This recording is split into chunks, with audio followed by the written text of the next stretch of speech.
नमो भगवते वासुदेवाय नमः। ओम नमो भगवते वासुदेवाय नमः। अध्याय पितृकल्प ब्रह्मदत्त और उग्र युद्ध के वंश तथा पूजनीय चिड़िया द्वारा शुक्र नीति का वर्णन। मार्कंडेय जी बोले, उन्नत सनत कुमार देव के अंतर्ध्यान होने पर उन्हीं प्रभु के वरदान से मुझे दिव्य विज्ञानमय नेत्र प्राप्त हो गया।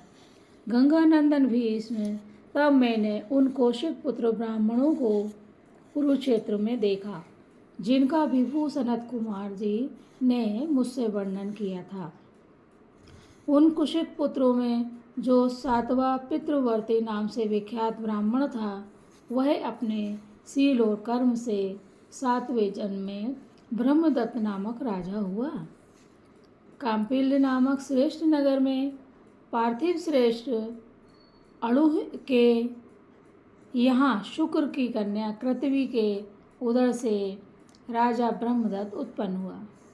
भीष्म जी बोले, राजन, महाभाग्यवान एवं महातपस्वी मार्कंडेय जी ने जिस प्रकार मुझसे कहा था, उसी तरह मैं उस राजा के वंश का वर्णन करूँगा।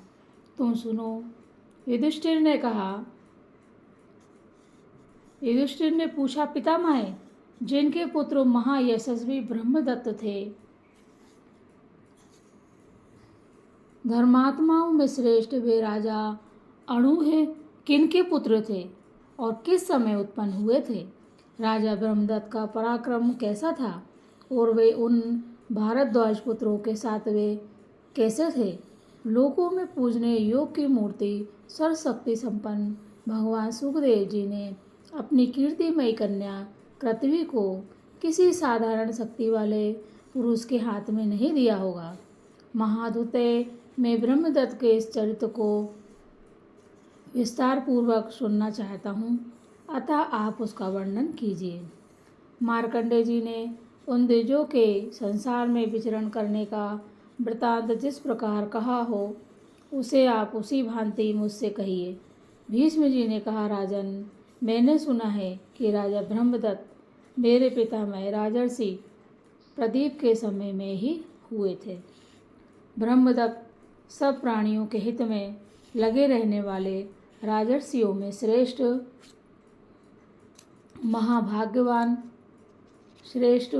महाभाग्यवान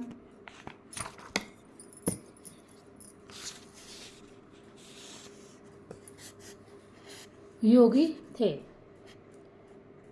वे सभी प्राणियों की बोली समझ लेते थे, जिन्होंने तपोबल से वेदांग भूत शिक्षा का आविर्भाव करके वैदिक संहिता के मंत्रों का क्रम पाठ प्रचलित किया था। वे महायशस्वी योगाचार गालव ब्रह्मदत्त के सखा थे तथा योगात्मा कंडरीक इन्हीं राजा के प्रधानमंत्री थे। इन 7 भारद्वाज पुत्रों के 7 जातियों में 7 बार जन्म हुए थे और ये सभी अमित तेजस्वी द्विज उन संपूर्ण जन्मांतरों में एक दूसरे के मित्र बने रहते थे। राजन, महाभाग्यवान एवं महातपस्वी मार्कंडेय जी ने जिस प्रकार मुझसे कहा था, उसी प्रकार मैं पुरुवंशियों एवं पुरुवंशी महात्मा ब्रह्मदत्त के वंश का वर्णन करता हूँ, उसे सुनो। बृहत्क्षत्र के पुत्र धार्मिक सुहोत्र हुए और सुहोत्र के भी पुत्र हस्ती हुए। राजन, उन्होंने ही इस उत्तम हस्तिनापुर को बसाया था। हस्ती के भी अजमीड़, द्रुमीड़ और पुरुमीड़ नाम वाले परम धार्मिक 3 पुत्र हुए। अजमीड़ के धूमिनी नाम की पत्नी के गर्भ से बृहदिषु उत्पन्न हुए और बृहदसु के पुत्र महायशस्वी बृहद्धनु हुए। वे परमात्मा राजा बृहद्धर्मा नाम से प्रसिद्ध थे। उनके पुत्र सत्यजीत हुए और सत्यजीत के पुत्र विश्वजीत हुए। विश्वजीत के भी पुत्र राजा सेनजीत हुए और सेनजीत के 4 पुत्र हुए, जो समस्त विश्व में विख्यात थे। राजा सेनजीत ने अवंती में राजा सेंजित अवंती में रहते थे। ये देखिए, उनके रुचिर, श्रुतकेतु, महिनवार और बत्स नामक 4 पुत्र थे। रुचिर के पुत्र महायशस्वी पृथुसेन हुए। पृथुसेन के पार और पार के पुत्र ये देखिए नीप हुए। नीप के परम पराक्रमी, बाहुशाली एवं महारथी 100 वीर पुत्र उत्पन्न हुए। राजेंद्र वे सब नीपवंशी राजा कहलाते थे। काम्पिल नगर में उन नीपों के वंश प्रवर्तक एवं कीर्तिवर्धक राजा समर हुए। उनको संग्राम बहुत प्रिय था। समर के पार और सादश ये 3 परम धर्मज्ञ पुत्र हुए। पर के पुत्र पृथु हुए। संसार में पूर्ण कर्म सुकृत करने के कारण पृथ्वी के सर्वगुण संपन्न सुकृत नामक पुत्र उत्पन्न हुआ। और सुकृत के पुत्र ब्रभाज हुए। ब्रभाज के पुत्र अणुह हुए। वे महायशस्वी राजा शुक के जमाता और पृथ्वी के भर्ता के रूप में सुशोभित हुए। अणुह के पुत्र राजर्षि ब्रह्मदत्त हुए। उनके पुत्र योगात्मा विश्वसेन हुए, जो बड़े प्रभावशाली और शत्रुओं को संतप्त करने वाले थे। ब्रभाज अपने कर्म के कारण ब्रह्मदत्त के पुत्र विश्वसेन बनकर फिर उत्पन्न हुए थे। ब्रह्मदत्त के दूसरे पुत्र सर्वसेन नाम से प्रसिद्ध थे। राजन उनके दोनों नेत्रों को बहुत समय से ब्रह्मदत्त के महल में रहने वाली पूजनीय नाम की पक्षिणी चिड़िया ने फोड़ दिया था। तदनंतर ब्रह्मदत्त के दूसरा पुत्र उत्पन्न हुआ। यह महाबली एवं पराक्रमी बृहदावतार विश्वक्सेन के नाम से प्रसिद्ध था। क्या नाम था उसका? विश्वक्सेन के नाम से प्रसिद्ध था। विश्वक्सेन के पुत्र राजा दंडसेन हुए। इनका पुत्र भल्लाट हुआ, जिसे राधा पुत्र कर्ण ने मार डाला था। युधिष्ठिर दंडसेन का पुत्र भल्लाट सूरवीर, महात्मा और कुल को बढ़ाने वाला था, परंतु भल्लाट का पुत्र बड़ा दुर्बुद्धि निकला। राजन वह उन नीपों का अंत करने वाला राजा हुआ। उसने युद्ध के लिए समस्त नीपों का विनाश करवा दिया था। निरंतर अनीति में लगे रहने वाले और दर्प में रुचि रखने वाले उस अभिमानी मदोन्मत्त उग्रायुध को मैंने ही युद्ध में मार डाला था। युधिष्ठिर ने पूछा, दादाजी उग्रायुध किसका पुत्र था? किस वंश में उत्पन्न हुआ था और आपने उसे क्यों मार डाला? यह मुझे बताइए। भीष्म जी ने कहा, अजमीढ़ के पुत्र विद्वान राजा यविनर थे। उनके पुत्र धृतिमान हुए और धृतिमान के पुत्र सत्यधृति थे। सत्यधृति के प्रतापी पुत्र दृढ़नेमि हुए। दृढ़नेमि के पुत्र राजा सुधर्मा थे। सुधर्मा के पुत्र प्रजापालक सार्वभौम हुए, जो समस्त पृथ्वी के एक क्षत्रिय सम्राट थे, इसलिए सार्वभौम नाम से प्रसिद्ध हुए थे। उनके महनीय वंश में पौरवों को प्रसन्न करने वाले महान नामक राजा हुए। महान के पुत्र रुकमर्थ हुए। ये देखिए, रुकमर्थ हुए। रुकमर्थ के पुत्र राजा सुपार्श्व हुए। सुपार्श्व के पुत्र सुमति हुए, जो बड़े धार्मिक थे और सुमति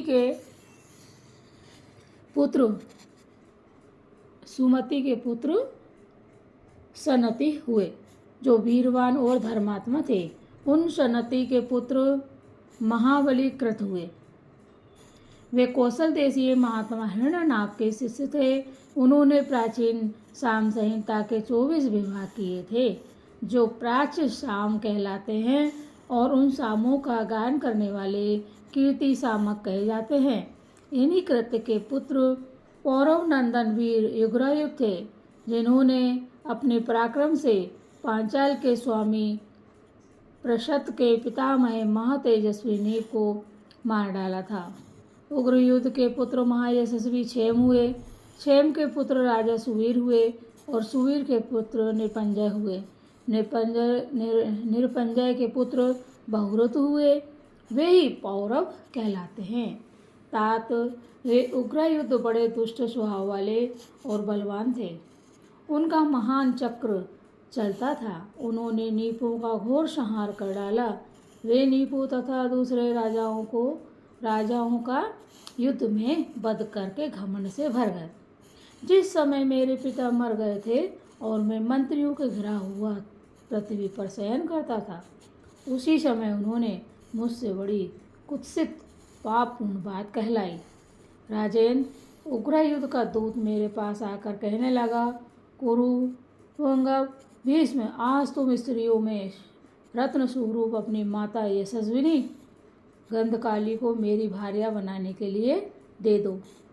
यदि तुम ऐसा करोगे तो निसंदेह मैं तुम्हें इच्छा अनुसार विशाल राज्य तथा धन दूंगा और गंधकाली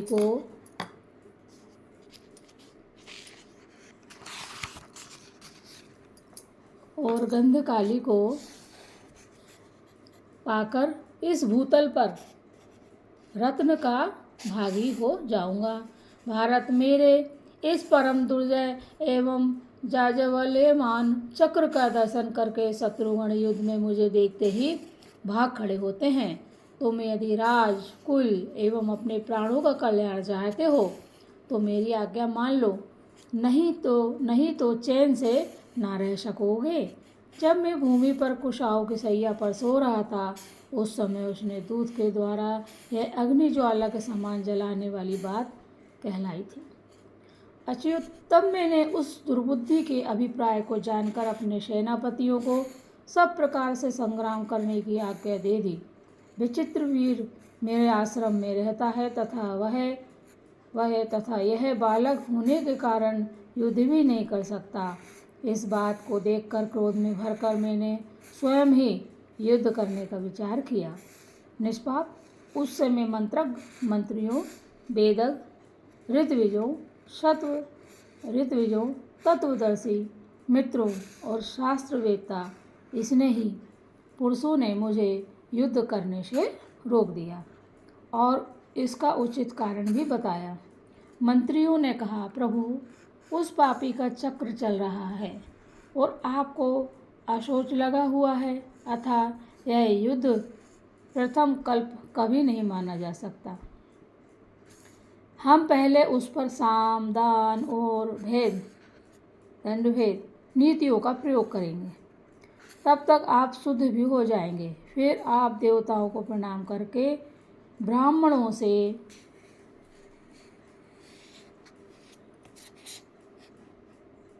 स्वस्ति वाचन कराकर अग्नि और ब्राह्मणों की पूजा करने के बाद ब्राह्मणों की आज्ञा लेकर विजय के लिए प्रस्थान कीजिएगा। वृद्धों का कथन है कि जब अशोच चल रहा हो उस समय अस्त्रों का प्रयोग और युद्ध में प्रवेश नहीं करना चाहिए। अतः पहले साम दान भेद से इसको वश में करने का यत्न किया जाए, तब भी ना माने तो इसे फिर जैसे चंद्र ने संबरासुर को मार डाला था उसी प्रकार पराक्रम करके आप इसको मार डालिएगा। समय पड़ने पर बुद्धिमानों और वृद्धों की बात विशेष रूप से सुननी चाहिए। राजन, यह सुनकर मैं युद्ध से रुक गया। कुरुश्रेष्ठ, तब उन शास्त्र ज्ञान में चतुर संपूर्ण मंत्रियों ने साम, दान, भेद आदि दूसरे उपायों द्वारा शांति स्थापन का प्रयोग किया और इसके लिए उत्तम कार्य आरंभ कर दिया। परंतु वे बुद्धिमानों के विचारे हुए साम, दान आदि उपायों का प्रयोग करके भी उस दुर्बुद्धि को न समझा सके। तात इतने समय में अधर्म में मग्न रहने वाले उग्र युद्ध का प्रताप चक्र भी पर स्त्री की कामना करने से तत्क्षण ही रुक गया। उसका उत्तम चक्र निर्वत हो गया और पहले सत्पुरुषों से निंदित होकर वह अपने कर्मों द्वारा ही मर गया। इस बात को मैं नहीं जानता था। जब मैं अशौच निवृत्ति के पश्चात शुद्ध हुआ तब ब्राह्मणों से स्वस्ति वाचन कराकर धनुष बाण ले रथ में बैठ नगर से बाहर निकला और शत्रु से युद्ध करने लगा। तदनंतर उसके निकट पहुंचकर शरीर बल और अस्त्र बल के द्वारा देवासुर संग्राम की तरह 3 दिनों तक हम दोनों का उन्मत्त सा युद्ध चलता रहा। शत्रु दमन तत्पश्चात मेरे अस्त्र के प्रताप से भस्म होकर वह वीर रण के मुहाने पर अपने प्राणों को त्याग कर गिर पड़ा। तात इसी बीच में उग्रयुद्ध द्वारा नीपेश्वर तथा मेरे द्वारा राजा उग्रयुद्ध के मारे जाने पर प्रसत ने भी काम्पिल नगर पर आक्रमण कर दिया। राजन, तब मेरी अनुमति से महाकांतिमान द्रुपद के पिता ने अपने पैतृक राज्य अहिच्छत्र पर पुनः अधिकार कर लिया। तदनंतर अर्जुन ने युद्ध में द्रुपद को बलपूर्वक जीतकर काम्पिल और अहिच्छत्र को द्रोणाचार्य के चरणों में समर्पित कर दिया। तब विजय पाने वालों में श्रेष्ठ द्रोण ने दोनों देशों को लेकर काम्पिल नगर तो द्रुपद को ही वापस कर दिया था, जिसे तुम जानते ही हो। इस प्रकार मैंने तुमसे द्रुपद, ब्रह्मदत्त, नीप और युद्ध के वंश का पूर्ण रूप से वर्णन कर दिया है।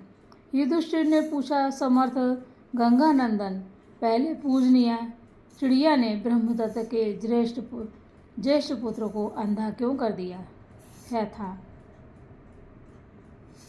वह जिसके महल में बहुत समय से रहती थी, उसी समय महात्मा राजा उसने ऐसा अनिष्ट क्यों किया? उस पूजनीय ने उनके साथ मित्रता क्यों की थी? आप इन सब बातों को यथार्थ रीति से बताकर मेरे सारे संदेह को दूर कर दें।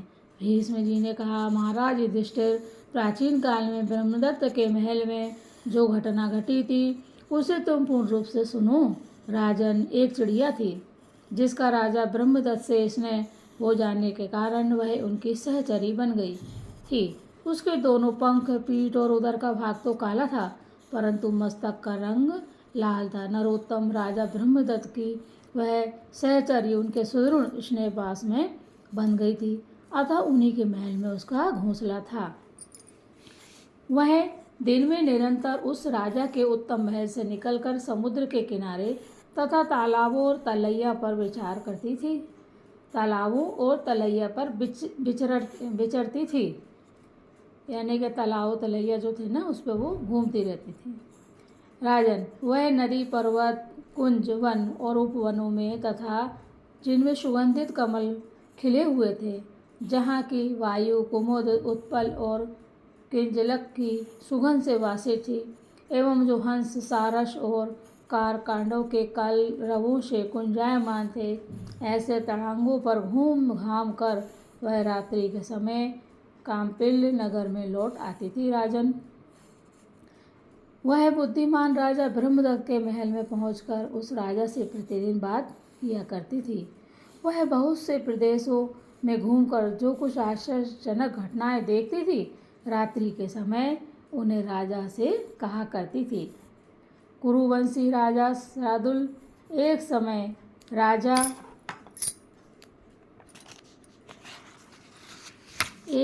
राजा ब्रह्मदत्त के पुत्र, जिसका नाम सर्वसेन रखा गया, ये देखिए, ब्रह्मदत्त के पुत्र जिसका नाम सर्वसेन रखा गया, उसी समय उस पूजनीय ने भी वहाँ एक अंडा दिया। पृथ्वीपति एक दिन उस घोंसले में उसका वह एक अंडा फूटा और उसमें से एक मांसपिंड निकला जो हाथ, पैर और मुख से युक्त था। उसका मुख भूरे रंग का था, परंतु नेत्र नहीं प्रकट हुए थे। कुछ समय बाद उसके नेत्र खुल गए और उसमें छोटे छोटे पंख भी निकल आए। तदनंतर वह पूजनीय अपने बच्चे और राजकुमार पर समान स्नेह होने के कारण प्रतिदिन एक सी प्रीति रखने लगी। क्या किया उसने? तदनंतर वह पूजनिया अपने बच्चे और राजकुमार पर समान स्नेह होने के कारण प्रतिदिन एक सी प्रीति रखने लगी ना, समान प्रेम। वह सदा सायंकाल में अमृत के समान स्वाष्टि रस से भरे हुए 2 फल सर्वसेन और अपने बच्चे के लिए अपनी चोंच में लाया करती थी। ब्रह्मदत्त का बालक और पूजनिया का बच्चा, ये दोनों उन फलों को खाकर बड़े प्रसन्न होते थे। इस प्रकार वे दोनों नित्य ऐसे फलों को खाया करते थे। राजन प्रतिदिन उस पूजनी के चले जाने पर राजकुमार की धाय उस चिड़िया के बनाए हुए घोंसले से उसके बच्चे को खींचकर उसके द्वारा ब्रह्मदत्त के शिशु पुत्र को खिलाया करती थी। एक समय उस शिशु राजकुमार ने खेलते खेलते अपनी सुदृढ़ मुट्ठी में उस बच्चे का गला पकड़ लिया। राजन राजकुमार की मुट्ठी बड़ी कठिनता से खुल सकती थी, अतः दबाव पड़ने के कारण उस चिड़िया के बच्चे ने तत्काल ही अपने प्राण त्याग दिए। किसने? चिड़िया के बच्चे ने। राजा ब्रह्मदत्त ने उसको किसी प्रकार अपने पुत्र के हाथ से छुड़ाया, परंतु उसे मरा मुख फैलाकर पड़ा हुआ तथा अपने बालक के द्वारा मारा गया देखकर वे दुखी हो गए। राजन तब ब्रह्मदत्त ने शोककुल हो नेत्रों में आंसू भरकर उस धाय की निंदा की। फिर वे खड़े खड़े उस बच्चे के लिए शोक करने लगे। उसी समय वन में विचरण करने वाली पूजनिया भी 2 फलों को लेकर ब्रह्मदत्त के भवन में आ पहुंची। राजन उस भवन में आकर उसने अपने शरीर से उत्पन्न हुए बच्चों को पंचभूतों से रहित मुर्दे के रूप में देखा। राजन पुत्र की ऐसी दशा देखकर वह मूर्छित हो गई। कुछ देर बाद उसे फिर चेतना आई, तब वह तपस्विनी विलाप करने लगी। पूजनिया बोली, पुत्र में आकर कू शब्द कर रही हूँ, तब भी तू अस्फुट तोतली होने से मनोहर लगने वाली वाणी में हजारों बातें करता हुआ मेरे सामने क्यों नहीं आता? पुत्र क्षुधा से पीड़ित होकर अपने लाल लाल तालू तथा पीली चोंच वाले मुख को खोलकर तू मेरे पास आज क्यों नहीं आता? मैं तुझे अपने पंखों से लपेटकर रो रही हूँ, तब भी मैं तुझे चींची कू शब्द करता हुआ आज क्यों नहीं सुनती? मेरे मन में जो यह अभिलाषा थी कि मैं अपने सामने अपने पुत्र को परों को फटफटाकर चोंच फैलाकर जल मांगता हुआ कब देखूंगी, सो मेरा यह मनोरथ तेरे मरने से नष्ट हो गया। यूँ अनेक तरह से विलाप करके वह राजा से बोली, रे क्षत्रियधम, तू तो मूर्धाभिषिक्त सम्राट राजा है और सनातन धर्म को जानने वाला है, तो भी तूने मेरे बच्चों को धाय से और अपने पुत्र से खिंचवा कर क्यों मरवा डाला?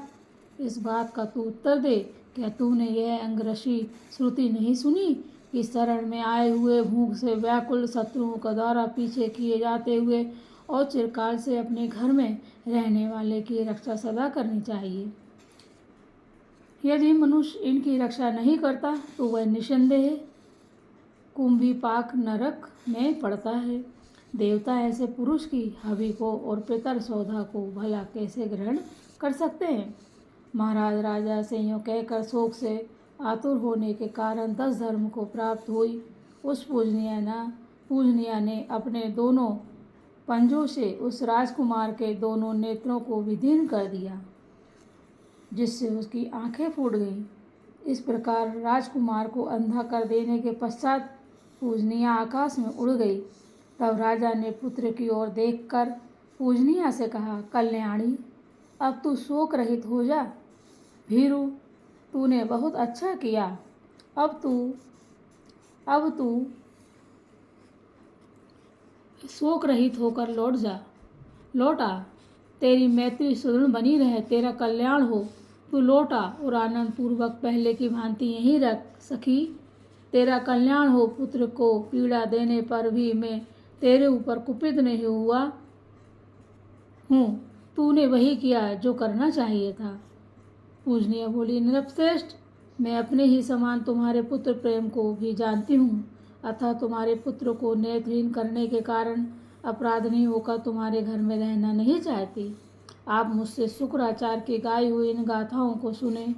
खोटे मित्र, खोटे देश, खोटे राजा, खोटे सुहृद बंधु, खोटे पुत्र तथा खोटी भार्या को दूर से ही त्याग देना चाहिए।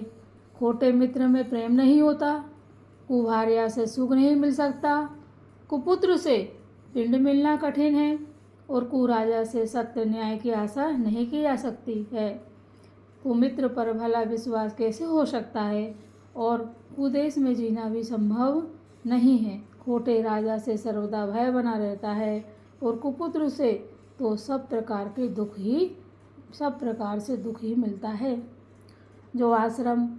जो अधम मनुष्य अपराधी पर विश्वास करता है वह अनाथ और दुर्बल मनुष्य की भांति चिरकाल तक जीवित नहीं रह सकता। अविश्वासी का विश्वास ना करें और विश्वासी पर भी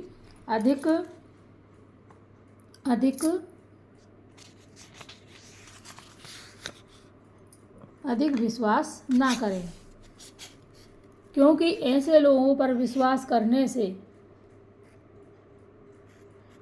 जो भय उत्पन्न होता है वह जड़ को भी काट डालता है।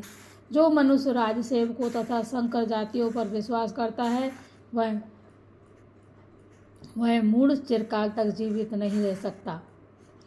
राजन, जैसे पंख निकलने पर ऊपर कोड़ा हुआ चींटा मौत के मुंह में चला जाता है, उसी प्रकार ऐसे पुरुषों पर विश्वास कर रखने वाला पुरुष भी मारा जाता है। इसमें कुछ संदेह नहीं है। ऐसा शुक्राचार्य का कथन है।